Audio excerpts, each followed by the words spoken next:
TDP Janasena ఉమ్మడి జాబితా release అయిన తర్వాత జగన్మోహన్ రెడ్డి గారు చెప్పే వై నాట్ 175 ఎందుకు రీచ్ కాలేము అనేది ఎవరికి కూడా డౌట్ లేదు. ఖచ్చితంగా రీచ్ అవుతాం 175కి 175 అని ఈరోజు వైఎస్ఆర్సీపీ శ్రేణులంతా చాలా చాలా హ్యాపీగా ఉన్నారు. ఎప్పుడైనా ఒక పార్టీ జాబితా రిలీజ్ అయినప్పుడు ఆ పార్టీలో ఉన్న కార్యకర్తలు నాయకులు సంబరాలు చేసుకుంటారు.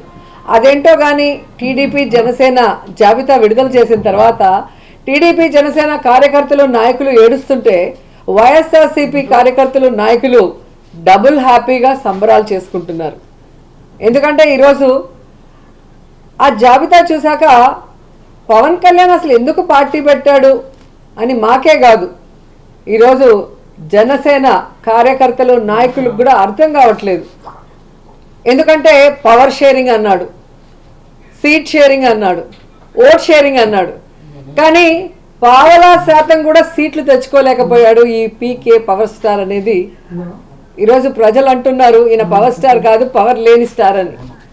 ఎందుకంటే ఈ మధ్యలోనే 2019లో అనుకుంటా ఒక మీటింగ్లో, పబ్లిక్ మీటింగ్లో అంటూ ఉండేవాడు పవన్ కళ్యాణ్, జనసేన అంటే కుక్క బిస్కెట్లు వేస్తే తోకూపుకుంటూ మన వెనక తిరుగుతారు, వీళ్ళకి 10-15 సీట్లు ఎక్కువ అని తెలుగుదేశం వాళ్ళు మన అవమానిస్తున్నారు, మన పార్టీ ప్రజల కోసం పుట్టిన పార్టీ, మనం ఎవరి బిస్కెట్లకి తల వంచం, మనమే వాళ్ళకి ఎన్ని కావాలో అన్ని ఇస్తామని చాలా పెద్ద పెద్ద మాటలు మాట్లాడారు.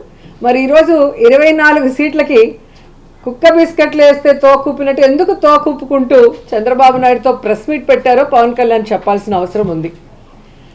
చాలా పెద్ద పెద్ద డైలాగులు కూడా చెప్పాడు. సముద్రం ఎవరి కాళ్ళు పట్టుకోదు, పర్వతం తల వంచదు అని. మరి ఏ ప్యాకేజీ కోసం 24 సీట్లకే చంద్రబాబు నాయుడు కాళ్ళు పట్టుకున్నావు? ఈరోజు చంద్రబాబు నాయుడు ఇచ్చిన ముష్టి 24 సీట్లకే ఎందుకు తల వంచావు పవన్ కళ్యాణ్ అని జనసేన కార్యకర్తలు నాయకులకి సమాధానం చెప్పాలి.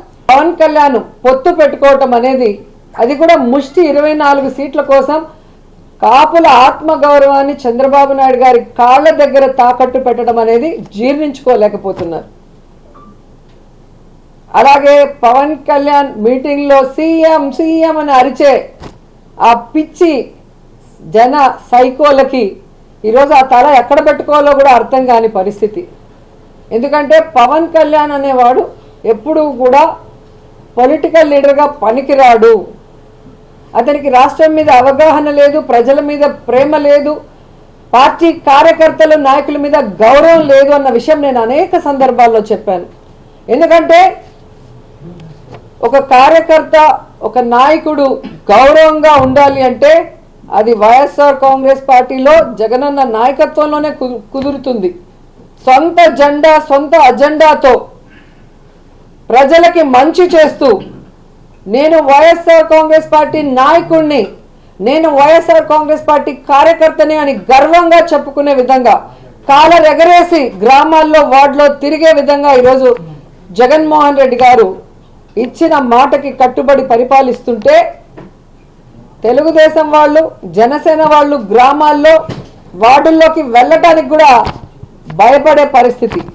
ఎందుకంటే చంద్రబాబు నాయుడు ఏ రోజు కూడా చెప్పిన మాట మీద నిలబడలేదు, ఇచ్చిన మేనిఫెస్టోకి కట్టుబడి ప్రజలకి చేయలేదు.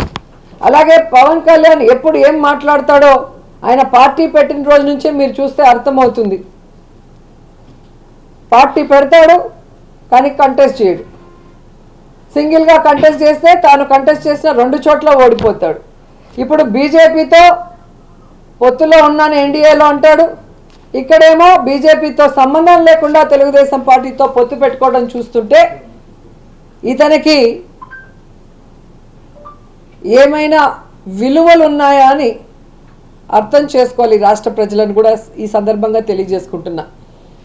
ఈ మధ్యకాలంలో చంద్రబాబు నాయుడు గారు కోర్టులో అన్నాడు, నాకు హెల్త్ బాగాలేదు, నాకు రెస్ట్ కావాలి అని. నిన్న కుప్పంలో భువనేశ్వరమ్మ చెప్పింది, మా ఆయనకి రెస్ట్ కావాలండి, ఆయన పని అయిపోయింది అని. సో 2024 ఎన్నికల తర్వాత చంద్రబాబు నాయుడుకి, పవన్ కళ్యాణ్కి పాలిటిక్స్ నుంచి శాశ్వతంగా రెస్ట్ ఇవ్వడానికి ఆంధ్రప్రదేశ్ ప్రజలు సిద్ధంగా ఉన్నారు అన్న సంగతి తెలియజేసుకుంటున్నా.